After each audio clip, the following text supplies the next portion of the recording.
அன்னைக்கே அவர் செஞ்ச சம்பவம் தவறுன்னு அவரே ஒத்துருக்காரு, அவரே ஒத்துக்கிட்டாரு, அவரே வீடியோ போட்டு மன்னிப்பு கேட்டாரு. அப்ப தவறுன்னு அவருக்கு தெரியுது இல்ல, திமுக நடவடிக்கை எடுக்கல. சரிங்க, இர்ஃபான் அன்னைக்கு வண்டி ஓட்டல, அவர் சொன்னாரு எங்க மாமா ஓட்டினாரு. மாமா அந்த குடும்பத்திற்கு என்ன பண்ணாரு, அந்த கேஸோட நிலைமை என்ன இருக்கு? 50-60 வருட வரலாறு இருக்குல்ல, அந்த வரலாறின் பிரதிபலிப்பு தான் உங்களுடைய முதல்வரே தோத்து கிடக்கிறாரு கொளத்தூர் தொகுதியில. காஃபி கடை நேயர்களுக்கு வணக்கம். இன்று நம்மோடு இணைந்திருப்பவர் பத்திரிகையாளர் யாசர் அவர்கள். வணக்கம் பிரதர். வணக்கம் சார். வணக்கம் சார். திமுக ஆட்சியில நிறைய பேருக்கு ஒரு செலிபிரிட்டிஸா இருப்பாங்க. சொல்ல போனா இர்ஃபானோட கேஸ் திரும்ப மறுபடியும் ஓபன் செய்யப்படுது. அப்புறம் ஜூலி அவர்களோட கேஸும் ஓபன் செய்யப்படும்லாம் சொல்லிக்கிட்டு இருக்காங்க. இது தாவேக்கா ஒரு பொது மனப்பான்மையோட இருக்குதா, இல்ல அவங்க அந்த கட்சி சார்போட இருக்காங்க அப்படிங்கறதுக்காண்டி ஒரு எதிர்ப்பு மனப்பான்மையோட இருக்குதா? இல்லைங்க, நீங்க இப்ப நீங்க அந்த உணவு சாப்பிட்ற ரிவ்யூவரோட நமக்கு பேரெல்லாம் சொல்ல விருப்பம் இல்லை. இப்ப அவங்களுடைய வழக்குங்கிறது திமுக ஆட்சியிலே தொடரப்பட்ட வழக்கு தான் அது, புரியுதா? இப்ப தாவேக்கா சார்பான புதிய மனுக்கள்லாம் யாரும் கொடுக்கல, தாவேக்காவுடைய கட்சியை சார்ந்தவர்கள் யாரும் கொடுக்கல, இல்ல தாவேக்கா கட்சியை சேர்ந்தவர்களே உறவினர்களே யாரும் கொடுக்கல. பழைய வழக்கு திரும்பி ரிவைன் பண்ணிருக்காங்க, அவ்வளவுதான். அந்த ஆட்சியில கிடைக்கல, இந்த ஆட்சியில நியாயம் கிடைக்கும்னு சொல்லி கேக்குறாங்க. அவர் அன்னைக்கே அவர் செஞ்ச சம்பவம் தவறுன்னு அவரே ஒத்துருக்காரு, அவரே ஒத்துக்கிட்டாரு, அவரே வீடியோ போட்டு மன்னிப்பு கேட்டாரு. அப்ப தவறுன்னு அவருக்கு தெரியுது இல்ல, திமுக நடவடிக்கை எடுக்கல. ஏன் எடுக்கல? ஏன்னா ஒன்னா உதயநிதி ஸ்டாலின் அவரும் ஒரே வண்டியில போனாங்க, ஒரே ஹோட்டல்ல போய் சாப்பிட்டாங்க. ஏன்னா அவருக்கு அது கண்டென்ட், உங்களுக்கு புரியுதா? அப்ப திமுகவுக்கு இதே அந்த ஃபுட் ரிவ்யூவரு நம்ம சென்னை திருச்சி பைபாஸ்ல ஒரு ஆக்சிடென்ட் பண்ணாங்க, ஞாபகம் இருக்கா? அந்த வழக்குல யார் குற்றவாளி, தெரியல, யாருக்குமே தெரியாதுங்க. அன்றைக்கு யார் எஃப்ஐஆர் போட்டாலும் அந்த இன்ஸ்பெக்டர் இருக்க மாட்டாருங்க. இப்போ அப்ப எப்படி ஈஸியா தப்பிக்கப்பட்டாங்க பாருங்க. சரிங்க, இர்ஃபான் அன்னைக்கு வண்டி ஓட்டல, அவர் சொன்னாரு எங்க மாமா ஓட்டினாரு. மாமா அந்த குடும்பத்திற்கு என்ன பண்ணாரு, அந்த கேஸோட நிலைமை என்ன இருக்கு? பாதிக்கப்பட்ட அந்த சாலை விபத்துல உயிரிழந்த அந்த மூதாட்டியோட குடும்பம் என்ன நிலைமையில இருக்கு? யாராவது திமுக காரங்க போய் பாத்தீங்களா? அவங்களுக்கு ஏதாவது உதவி செஞ்சீங்களா? என்ன நடவடிக்கை எடுத்தீங்க நீங்க? அப்போ அங்க உங்களுக்கு நியாயம் கிடைக்கல, நீதி கிடைக்கல. தாவேக்கா கிடைக்கும்ங்கிற ஒரு நம்பிக்கைக்கு வராங்க, அதை வாழ்த்துறோம், பாராட்டுறோம். இன்னைக்கு ஒரு மாற்றம் கிடைச்சிருக்குல்ல. அப்போ ஒரு பெரிய மாற்றத்திற்காக இந்த ஒட்டுமொத்த மக்களும் காத்திருக்காங்க தம்பி. இப்ப நீங்க சிஎம் செல்லுங்கிற ஒண்ணு இருக்கு, திமுக ஆட்சி காலையில பெரும்பான்மையான மக்களுக்கு தெரியாது. இது உண்மை, நிதர்சனமான உண்மை. பல இளைஞர்கள் அதை பயன்படுத்தவில்லை. இன்னைக்கு நாங்களும் செய்தியாளர்களா இருக்கோம். இதே நாங்க செக்ரட்டரியேட்ல ஜெயலலிதா அம்மையார் இருக்கும்போது, ஸ்டாலின் அவர்கள் இருக்கும்போது, கலைஞர் இருக்கும்போது முதலமைச்சரின் தனிப்பிரிவுல மனு கொடுக்க 100 பேர் தான் நிற்பாங்க, அதிகபட்சம் 100 பேர். சில பேர் போஸ்டர்ல அனுப்புவாங்க, ஊர் சைட்ல இருக்கிறவங்களா. இப்ப தஞ்சாவூர், நாமக்கல், திருநெல்வேலி ஊர் சைட்ல இருந்து அனுப்புவாங்க. கருணை அடிப்படையில வேலை கொடுங்க, ஏதாவது ஒரு புகார் கொடுத்துட்டு இருப்பாங்க. அப்ப 100 பேர் தான். இன்றைக்கு தாவேக்கா ஆட்சியில முதல்வர் ஜோசப் விஜயை பார்ப்பதற்கு 700 இருந்து 800 பேர் நிக்கிறாங்க. அதே பாரிஸ், அதே சாலையில தான், அதே செக்ரட்டரியேட் வெளியே தான். அப்ப இது மாற்றம் இல்லையா? இதுதான் நம்ம கேட்கிறோம். அப்போ இத்தனை மக்களும் இந்த 5 ஆண்டு காலம் ஸ்டாலினிடம் கேட்டால் நீதி கிடைக்காது தெரிந்தும் இன்னைக்கு இத்தனை மக்களும் விஜயை நோக்கி வருகிறாங்க, படையெடுக்கிறாங்க. அப்படின்னா ஏதாவது ஒரு சொல்யூஷன் தாவேக்கா செய்யுங்கிற நம்பிக்கை, அப்ப இந்த தலைவர் செய்வாருங்கிற அந்த நம்பிக்கை அந்த மக்களுக்கு இருப்பதனால தான் இன்னைக்கு இவ்வளவு பேர் முதலமைச்சர் தனிப்பிரிவுல புகார் கொடுக்க வராங்க. இன்னும் பல தம்பிகள் இணையதளத்துல, நானும் நிறைய சேனல்ல சொல்லியிருக்கேன், எவிடன்ஸோடவும் கொடுத்திருக்கேன். இப்ப அந்த தம்பிகள்லாம் முதலமைச்சர் தனிப்பிரிவுக்கு போட்டு உடனே கால் வருது, உடனே ரியாக்ஷன் வருது. இன்னொரு தம்பி இன்ஸ்டாகிராம் செலிபிரிட்டி ஊசி கிடைக்கலன்னு போறாரு, சிஎம் செல்லுக்கு போறாரு. ஒரே வாரத்துல அந்த தம்பிக்கு 1 மாதத்திற்கு காலத்திற்கான ஊசியை ஒதுக்கி வச்சுட்டாங்க. நீங்க எப்ப வேணா போலாம், அது உங்க பேருக்கு வந்த ஊசி. அப்ப இது மாற்றமுங்க. இப்ப நீங்க சிஎம் செல்ல போயிட்டு ஒரு புகார் கொடுத்தீங்கன்னா, கடந்த ஆட்சியில திமுக அதிமுக ஆட்சியில பாதிக்கப்பட்ட மக்களுக்கு தெரியும், நம்ம பொய் சொல்லல. நீ யாரை பார்த்துடா புகார் கொடுத்தா? எங்க வட்ட செயலாளர் மேலையா, எங்க எம்எல்ஏ மேலையா? மிரட்டுவாங்க குண்டர்கள். இன்னைக்கு அதெல்லாம் கிடையாது. இன்னைக்கு தாவேக்கா எம்எல்ஏ மேலேயே புகார் கொடுக்குறாங்க, தாவேக்கா அமைச்சர் மேலேயே புகார் கொடுக்குறாங்க. இந்த விர்ச்சுவல் வாரியர்ஸ் ஒரு படி மேல தப்புன்னு சுட்டி காட்டுறாங்க. இதுக்கு மேல ஒரு அரசுக்கு என்னங்க வேணும் சொல்லுங்க? இதுக்கு மேல ஒரு மாற்றம் என்ன வேணும்? இன்னைக்கு இந்த ஒரு எம்எல்ஏ ஒரு யூடியூபர் அடிக்க போனாரு, செய்தி வருது, இந்த விசாரிக்கிறாங்க, நடவடிக்கை எடுக்கிறாங்க, உடனே வீடியோ போடுறாங்க. கடந்த ஆட்சியில நீங்க ஏதாவது ஒண்ணு கொடுங்க. உதயநிதி ஸ்டாலினும் சபரிசனும் சேர்ந்து 30,000 கோடி கொள்ளையடிச்சிட்டாங்கன்னு பிடிஆர் பண்ணி ஆடியோ வந்துச்சு. என்ன நடவடிக்கை எடுத்தீங்க பிடிஆர் மேல? இல்ல அந்த ஆடியோ பொய்ன்னு நீங்க மழுப்புனீங்க. அப்ப அந்த ஆடியோல சொன்ன தகவல் உண்மையா பொய்யா? திமுக விளக்கம் கொடுத்திருக்கணும்ல. பிடிஆர் தவறுதலாக நடந்து கொண்டார், அவரை கட்சியில இருந்து நீக்கிறோம், அவர் எம்எல்ஏவாக தொடருவார் சொல்லிருக்கலாம்ல திமுக. ஏன் சொல்லல? உங்க அமைச்சர் தானங்க. அவரை உடனே துறையை மாத்தி தகவல் தொழில்நுட்பத்தை போறீங்க. அதுக்கப்புறம் அந்த துறையில அவர் இருக்காரா இல்லைன்னு செய்தியே வரலங்க. கடந்த 5 ஆண்டுகள்ல 4 ஆண்டுகள் செய்தியே வரல பிடிஆர் பத்தி. இது உங்களுக்கே தெரியும். அப்ப என்ன சூழல்ல திமுக வச்சிருந்துச்சு பாருங்க. அப்ப திமுக செய்வதை எல்லாம் மறைத்து மக்கள்கிட்ட திமுக தான் தமிழ்நாட்டுக்கு ஏதோ ஒரு பெரிய தூண் போலையும், தமிழ்நாட்டுக்கு ஏதோ அவர்கள்லாம் பாதுகாவலர்கள் போலையும் ஒரு பிம்பத்தை கட்டமைக்கிறாங்க. அந்த பிம்பம் விஜய் வந்ததுக்கு அப்புறம், தாவேக்கா வந்ததுக்கு அப்புறம் கட்டமைத்தது எல்லாம் உடைக்கப்படுது, சிதறடிக்கப்படுது. அது அவங்களுக்கு அச்சம். இதுதான் நிகழ்வு. ஓகே ப்ரோ, எனக்கு இன்னொரு கேள்வி என்ன இருக்குன்னா, இந்த ஜென்சி டிஎம்கே அப்படின்னு சொல்லிட்டும் அப்புறம் வந்து திமுக சார்புடைய நடிகர்கள் இவங்க எல்லாருமே விஜய் ஒரு நடிகர், விஜய்க்கு ஒன்றும் தெரியாது, அவருக்கு வந்து எந்த ஒரு புரியாது, திமுகவுக்கு மிகப்பெரிய ஒரு வரலாறு இருக்குன்னு சொல்லிட்டு. என்ன வரலாறு இருக்கு திமுகவுக்கு? 60 வருஷ வரலாறு. அதான் என்ன வரலாறு சொல்லுங்க. என்ன வரலாறு இருக்கு சொல்லுங்க. நீங்க திராவிட கட்சிகள் நிறைய என்ன வரலாறு இருக்கு நீங்க சொல்லுங்க. திமுக இன்னைக்கு நான் சொல்லவா, எடப்பாடி ஓபிஎஸ்ஐ தவிர வேற யாருமே சினிமா துறை முதலமைச்சர் இல்லைன்னு சொல்லுங்க. ஓபிஎஸ் எடப்பாடி தவிர மட்டும்தாங்க 2 பேர் மட்டும் தாங்க சிஎம் ஆனாங்கல்ல. இவங்க 2 பேர் மட்டும் தான் சினிமா துறை இல்ல. வேற எல்லா முதலமைச்சரையும் நீங்க காமிங்க, வேற எல்லா முதலமைச்சரையும் காமிங்க. அவங்களாம் சினிமா நடிகர் இல்லையா? எம்ஜிஆருக்கு என்ன போடுவாங்க தெரியுமா? விஜய்க்கு என்ன போடுவாங்க தெரியுமா? விஜயகாந்துக்கு என்ன போடுவாங்க தெரியுமா? எல்லாருமே சினிமா நடிகர்கள் தான், ஓபிஎஸ் இபிஎஸ் தவிர. நீங்க காட்ட சொல்லுங்க. அது என்ன விஜய் என்றால் இலக்காரம்? அப்ப அவங்கள என்ன பண்ணிட்டாங்க? அதான் ஒரு சினிமா நடிகருங்கிறதுக்காண்டி சினிமா நடிகர்களை வச்சு இவங்க ஒரு அட்டாக் நடத்துறாங்கல்ல, இதுக்கான காரணம் ஏங்க? அதெல்லாம் அதாவதுங்க, ஒரே சேம் துணி சேம் டெய்லர் தாங்க. புரியுதா உங்களுக்கு? அதனால வந்து ஒரு பெரிய மாற்றம். எங்க தாவேக்காவுடைய கட்டமைப்பும் இன்னைக்கு தாவேக்கா இருக்கக்கூடிய பலமும் திமுகவினால் எதிர்க்க முடியல. திமுக நான் என்ன கேட்கிறேன், 50-60 கருட வரலாறு இருக்குல்ல, அந்த வரலாறின் பிரதிபலிப்பு தான் உங்களுடைய முதல்வரே தோத்து கிடக்குறாரு கொளத்தூர் தொகுதியில. இன்னைக்கு மறுவாக்கு பதிப்பு அங்க நடந்துட்டு இருக்கு. உங்களுக்கு புரியுதா? இந்த நிலைமைக்கு உங்களை தள்ளி இருக்காங்களே இந்த தமிழ்நாட்டு மக்கள். அப்ப நீங்க இன்னுமே உணரலையா? இதுதான் நம்ம கேட்கிறோம். இன்னுமே நீங்க உணராமல் இந்த நடிகர்களை வைத்து பேசுறீங்க. நான் என்ன கேட்கிறேன், சிம்பிளான ஒரு விஷயம். இன்னைக்கு நடிகர்கள் எல்லாம் போராடினாங்களா நீட்டுக்கு எதிராக? 21ல இருந்து 25 வரைக்கும் தேர்தல் வாக்குறுதியில திமுக என்ன சொன்னுச்சு அதை மட்டும் சொல்லுங்க. இந்த நடிகர்களை சொல்லுங்க, வாயை திறந்து பேச சொல்லுங்க.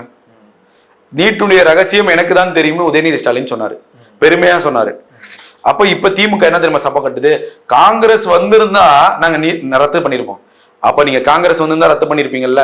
இந்த விஷயத்த நீங்க தேர்தல் அறிக்கையில சொல்லிருக்கணுமா இல்லையா? அப்ப மக்களை நீங்க ஏமாத்துனீங்களா ஏமாத்தலையா? சிம்பிளான விஷயம். மக்களை ஏமாத்துச்சா ஏமாத்தலையா திமுக? இந்த நடிகர்களுக்கு தெரியுமா தெரியாதா? இப்ப இந்த நடிகர்கள்லாம் எங்க போராடி இருக்கணும்? உதயநிதி வீட்டு வாசல்ல உட்காந்து போராடி இருக்கணும். எங்க 21 தேர்தல் அறிக்கையில இப்படி சொன்னீங்க, 24ல காங்கிரஸ் தோத்தோன்னு இந்த மாதிரி சொல்லியிருக்கீங்க. எங்களுக்கு நீட்டு நீங்க தானே சொல்லி வாக்குறுதி கொடுத்தீங்க, அனிதா போன்ற பிள்ளைகளை நாங்க காப்பாற்றணும் நீங்க தானே சொன்னீங்க. அப்ப அதுக்கு அப்புறம் நீட்டுக்காக நீங்க என்ன பண்ணீங்க கேளுங்க. போய் நீங்க அவங்க வீட்டு வாசலுக்கே போல. உதயநிதி அப்படின்னு வாயில வராது அவங்களுக்கு, ஸ்டாலின் அப்படின்னு வராது. இந்த நடிகர்களுக்கெல்லாம் எதிர்த்து நீங்க கேள்வி கேட்க சொல்லுங்க. நான் கேட்கிறேன் அதான் பதில். நீ எதிர்த்து கேள்வி கேட்க சொல்லுங்க. தூய்மை பணியாளர்கள் போராட்டம் நடந்துச்சு தம்பி, தூய்மை பணியாளர்கள் போராட்டம். அந்த மக்கள் வந்து அவ்வளவு கதறுன்னு கதறாங்க. ஒரு துணை முதல்வரோ இல்ல முதல்வரோ யாரும் போய் பார்க்கல. பார்த்தது யாரு தெரியுமா? இந்து அறநிலைத்துறை அமைச்சர். இவருக்கும் அந்த துறைக்கும் என்ன சம்பந்தம்? ஒரு சம்பந்தம் இல்ல. என்ன சம்பந்தம் இருக்கு? ஒட்டுமொத்த தமிழ்நாட்டு மக்களையும் முட்டாளாக்குனீங்களா? அப்ப இந்த நடிகர்கள்லாம் எங்க போனாங்க? இந்த இயக்குநர்கள்லாம் எங்க போனாங்க? ஒரு வார்த்தை சேகர் பாபு எதிர்த்து கேள்வி கேட்டீங்களா? உங்க துறைக்கும் அதற்கும் சம்பந்தம் இல்லையே, நீங்க போய் அந்த போராட்டத்திற்கான முடிவை எடுக்கணும்னு நீங்க நினைக்கிறீங்களே, நீங்க யார்? உங்களுக்கு யார் அதிகாரம் கொடுத்தது என்ன? யாராவது ஒரு நடிகர் ஒரு இயக்குனர் கேட்க சொல்லுங்க. இன்று அந்த இயக்குனரே வந்து தாவேக்கா அரசு குறை சொல்றாரு. அந்த இயக்குனருடைய செய்தியாளரே சேகர் பாபு நீலா யாரான்னு கேட்டாரு பத்திரிகையாளர் சந்திப்புல. அன்னைக்கு ரிப்பன் பில்டிங்ல நைட்டு நடந்துச்சு, நாங்க களத்துல இருக்கோம். அந்த நீலம்னு அந்த மைக்கை பார்த்த உடனே அந்த பையன் கேட்ட உடனே, சேகர் பாபு நீ யாரு, நீ எந்த சேனலு, உனக்கு என்ன நான் பதில் சொல்லணும்? உன் சமுதாயத்தை பார்த்துதான் அந்த ஆள் இழிவுபடுத்தினாப்ல. அப்ப இந்த இயக்குனருக்கு எங்க கேள்வி கேட்க துப்பு இருந்துச்சா? நான் கேட்கக்கூடிய சிம்பிள் கேள்வி.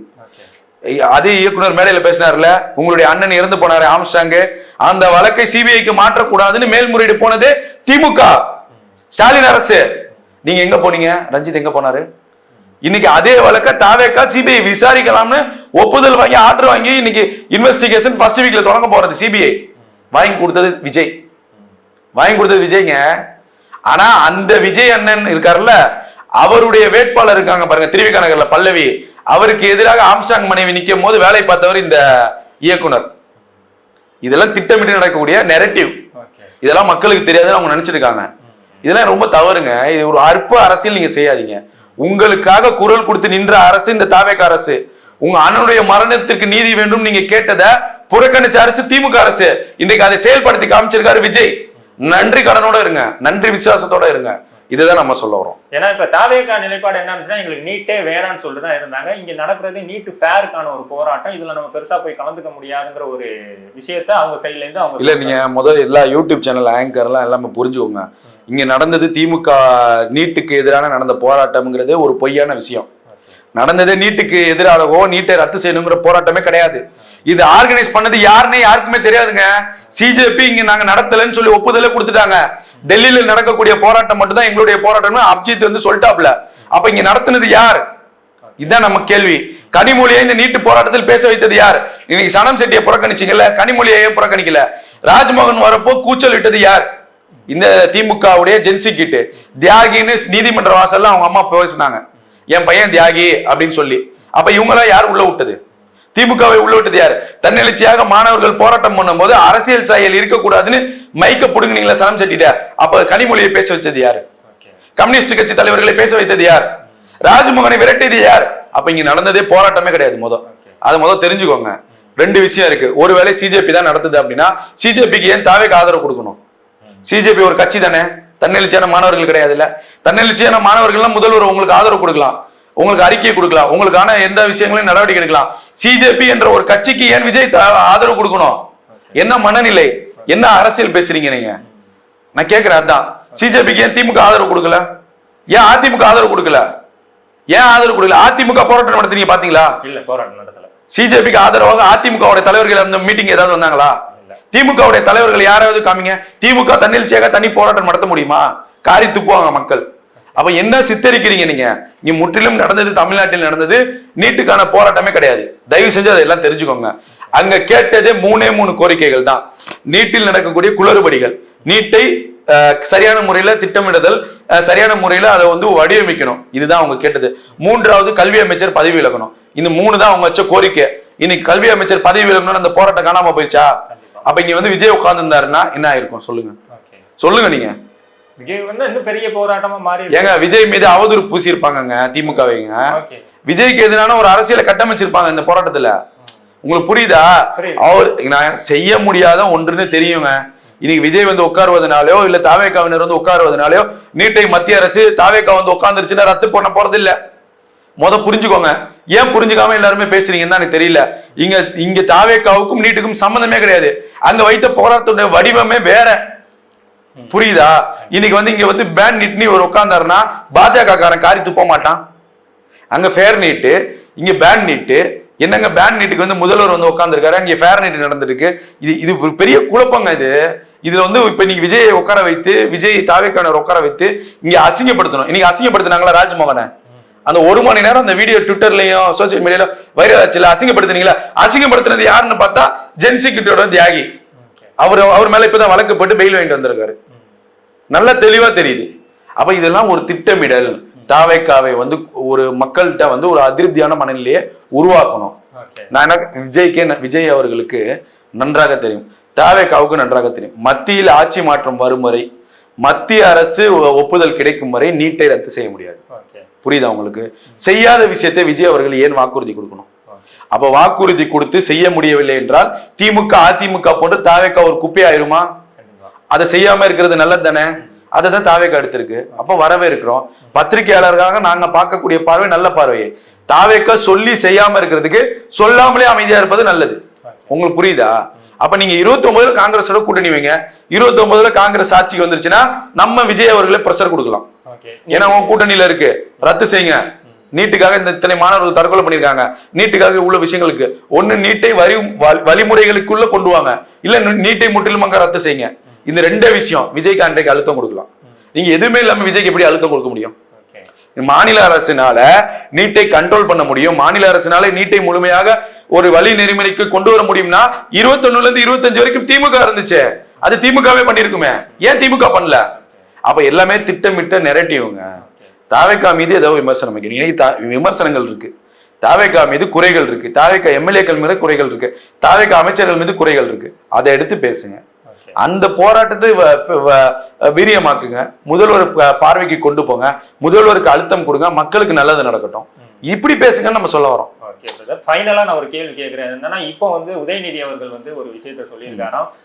சட்டமன்ற கூட்டத்தொடர்ல வந்து மூத்த எம்எல்ஏக்கள் நிர்வாகிகள்லாம் கொஞ்சம் வந்து நம்மளை கரெக்டா வழி நடத்திட்டு போங்க, ஏன்னா தொடர் நேரலையில இருக்கு, நம்ம எதுவும் தப்பான விவாதத்தை எடுத்து வச்சிடக்கூடாதுங்கிற மாதிரி ஒரு அறிவுறுத்தல் விட்டுருக்குதா சொல்லியிருக்காங்க. இதை எப்படி பாக்குறீங்க? இல்லைங்க, இப்போ எதிர்கட்சிங்கிறது எதிர்கட்சியா தான் செயல்படணும். அதுக்கு தான் அவங்க எதிர்கட்சி. ஆளுகின்ற வர்க்கத்திற்கு எதிராக குரல் கொடுத்தாதான் அது எதிர்கட்சி. அது ஆரோக்கியமான முறையில கொடுங்கன்னு சொல்ல வரேன். திமுகவுடைய குற்றச்சாட்டை வைத்த உடனே வெளியே போவது, வெளியே போனதுக்கு அப்புறம் அறிவாலயத்துல 2 அமைச்சர்கள் பேட்டி, முன்னாள் அமைச்சர்கள் அறிவாலயத்துல இருந்து இவர் ஒரு வீடியோ விட்டு ஒரு அறிக்கை விடுறது, இது நியாயம் இல்லதுங்கிற. அப்ப லைவ்ல 1 கோடி பேர் பாக்குறாங்க, லைவ்ல பல கோடி மக்கள் தமிழ்நாட்டில் பார்த்திருக்காங்க அப்படின்னா அந்த லைவ்லயே விஜய்க்கான கண்டனத்தையும் தாவேக அரசுக்கான கண்டனத்தையும் தெரிவிச்சிருங்க. நீங்க வெளியே போய் பேசுறீங்க என்ன கேட்கிறோம்? அப்ப கூடுதலாக ஆரோக்கியமாக அங்க சட்டமன்றமே மக்கள் உங்களை தேர்ந்தெடுத்து மக்களுக்கான பிரச்சனைகளை பேசுவதுதான் சட்டமன்றம். சபாநாயகர் அதுக்குதான் இருக்காரு. நீங்க அங்கேயே பேசி முடியுங்கன்னு நான் சொல்ல வரேன். இன்னைக்கு விஜய் அவர்கள் ஒரு விஷயம் சொன்னாரு, நீங்க எங்களுக்கு ஆலோசனை கொடுங்க, உங்களுடைய கோரிக்கைகளை நாங்க ஏத்துக்கிறோம். அதே போலதான் கடந்த சட்டமன்ற கூட்டத்தொடர்ல உதயநிதி ஒரு விஷயத்த சொன்னோன்னு முதல்வர்கள் உடனே எந்திரிச்சு சபாநாயகரை அதை அவை குறிப்பில சேர்த்துக்கோங்கன்னு சொன்னாங்க, பரிசீலனை பண்ணுங்கன்னு சொன்னாரு. அப்ப கோரிக்கைகளை ஏற்றுக்கொள்ளக்கூடிய அரசாங்கம் இருக்குல்ல, இன்னைக்கு திமுக ஆட்சியில இந்த மாதிரி ஏதாவது ஒரு விஷயம் சொல்ல முடியுமா? திமுகவுக்கு அறிவுரை கொடுங்க, நாங்க ஏத்துக்கிறோம்னு சொல்லி முன்னாள் முதல்வர் ஸ்டாலின் சட்டசபையில பேசி எங்கேயாவது பார்த்திருக்கீங்களா? நான் கேட்கறது தான், புரியுதா உங்களுக்கு? அப்ப ஒட்டுமொத்தமாக ஒரு அரசியல் சூழ்ச்சிங்கிறத திட்டமிடல் இல்லாம தாவேக்கா பண்ணுது. அப்படிங்கிறப்ப தாவேக்காவுக்கு எதிரான அரசியலை இவங்க செய்வாங்க. அதை ஆரோக்கியமான முறையில செய்யுங்க, நாகரிகமான முறையில செய்யுங்க. சட்டசபை என்றாலே திமுகவுக்கு ஒரு பெரிய வரலாறு இருக்கு. ஜெயலலிதா அவர்களுடைய சேலையை கிழித்ததுல இருந்து தலைமுடியை பிச்சதுல இருந்து ஒரு பெரிய வரலாறு இருக்கு. அன்றைக்கு இதை சாட்சியாக பார்த்த பத்திரிகையாளர்கள் துரை கருணாலாம் இன்னும் உயிரோட தான் இருக்காரு. உங்களுக்கு புரியுதா? இன்றைக்கு சபாநாயகராக இருக்கக்கூடிய ஜேசிடி பிரபாகர் அன்றைக்கு அறையில உட்கார்ந்து பார்த்தாரு கீழே நடந்த சம்பவங்களை, அவங்க எல்லாம் உயிரோட இருக்காங்க. அப்படி திமுகவுக்கு என்ற ஒரு பெரிய வரலாறு இருக்கு. சட்டசபை என்றாலே பிரச்சனை பண்ணணும், சட்டசபை என்றாலே வன்முறை பண்ணணுங்கிற ஒரு வரலாறு இருக்கு. அதை தான் கடைசி வரைக்கும் அவங்க கடைபிடிச்சாங்க. ஏன்னா போன சட்டமன்றத்திலே ஒரு பெரிய ஒரு சம்பவம் நடக்க வேண்டியது, உடனே செங்கோட்டையன் ஒவ்வொரு முறையும் எழுந்து நின்று எல்லாத்தையும் ஆஃப் பண்ணாரு செங்கோட்டையன். ஏன்னா செங்கோட்டையனுக்கு தெரியும் திமுக யாரு, திமுக சட்டமன்றத்தில் எப்படி இருப்பாங்கன்னு செங்கோட்டையனுக்கு தெரியும். ஏன்னா செங்கோட்டையன் மூத்த அரசியல்வாதி, கிட்டத்தட்ட 50 வருடமாக சட்டமன்றத்தை ருசிக்கிறாரு. அவருக்கு தெரியும் திமுகவுடைய ஆக்டிவிட்டிஸ். அதனாலதான் போன முறை எந்திரிச்சு உடனே ஒரு பதில் சொன்னார் அவர். புரியுதா உங்களுக்கு? அப்போ எல்லாத்தையும் கட்டுப்படுத்தக்கூடிய சூழல் செங்கோட்டையன் தான் தாவேக்காவை கண்ட்ரோல் பண்றாரு சட்டமன்றத்துல. ஏன்னா சட்டமன்றத்துல அவர் தான் முன்மொழிகிறவர், அவர் தான் மூத்தவர். அப்படிங்கிறப்ப தாவேக்கா அவர்களுக்கு முழு அதிகாரம் கொடுத்துருக்கு. அதனாலதான் போன முறை தாவேக்கா எம்எல்ஏக்கள் எல்லாம் சின்ன பசங்க, நல்லா கேட்டுக்கோங்க. நீங்க ஏதாவது இங்க இருக்கிறவங்க எல்லாம் சீனியர், ஏதாவது பேசி இந்த சின்ன பசங்க ஏதாவது ஒண்ணு பண்ணிட்டாங்கன்னா எப்படி இருக்கும் நீங்க சொல்லுங்க? அது வேற மாதிரியா புரியுதா உங்களுக்கு? அதனாலதான் செங்கோட்டையன் இருந்துச்சு ஆஃப் பண்றாரு. அப்போ இந்த ஒரு சூழலை, பதற்ற சூழலை திமுக ஏற்படுத்தும். அது தாவேக்கா கவனமாக இருக்கணும், அவ்வளவுதான் நம்ம சொல்றோம். ஏன்னா திமுகவுக்கு சட்டமன்றத்தில் இப்படி ஒரு வரலாறு இருக்கு, அது அவங்க எல்லாம் தெரிஞ்சுக்கணும், மக்களுக்கு தெரியும். இதுதான் நம்ம சொல்லக்கூடிய நிகழ்வு. ஓகே பிரதர், நிறைய தகவலை பகிர்ந்துக்கிட்டீங்க, ரொம்ப நன்றி. நன்றி தம்பி.